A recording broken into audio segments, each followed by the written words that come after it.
தொடர்ந்து ஒரு முக்கிய செய்தி வந்து கொண்டிருக்கிறது, அதனை பார்க்கலாம்.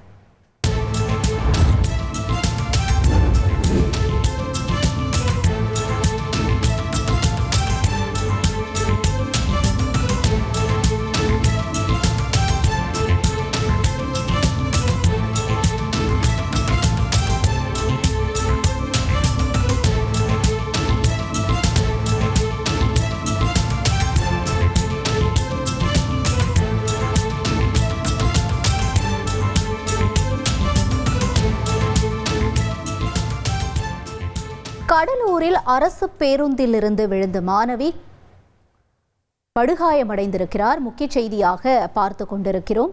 கூடுதல் தகவல்களை செய்தியாளர் தேவநாதன் வழங்க கேட்கலாம். தேவநாதன், வணக்கம். மாணவியை பேருந்திலிருந்து தவறி விழுந்ததற்கான காரணம் என்னவாக சொல்லப்படுகிறது? தற்பொழுது அவருடைய உடல்நிலை குறித்தான தகவல்களும் என்ன?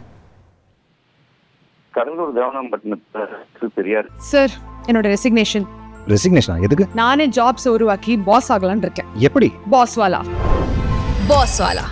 பி தி பாஸ் கல்லூரி செயல்பட்டு வருகிறது. இந்த கல்லூரியில் இருந்து பேருந்தானது மாணவ மாணவிகளை ஏற்றுக்கொண்டு கடலூர் பேருந்து நிலையத்திற்கு சென்று கொண்டிருந்தது.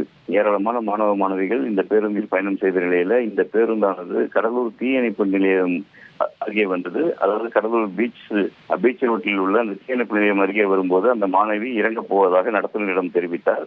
உடனடியாக நடத்துனர் அதற்குரிய விசிலை அடித்த போது பேருந்து ஓட்டுநர் அந்த பேருந்தை நிறுத்துவது போல் அந்த பகுதியில் மெதுவாக சென்றுள்ளார். இந்த பேருந்து நிற்பதாக நினைத்து மாணவி படியில் நின்று இறங்க முற்பட்ட போது மீண்டும் பேருந்தை வேகமாக ஓட்டுநர் இயக்கியுள்ளார். அதில் நிலை தடுமாறிய மாணவி தலைக்குப்புற அந்த பேருந்தில் இருந்து கீழே விழுந்தார். நல்வாய்ப்பாக தலையில் ஏற்பட்ட காயத்துடன் மாணவி உயிர் பிழைத்த நிலையில் தற்போது கடலூர் அரசு மருத்துவமனையில் அனுமதிக்கப்பட்டுள்ளார்.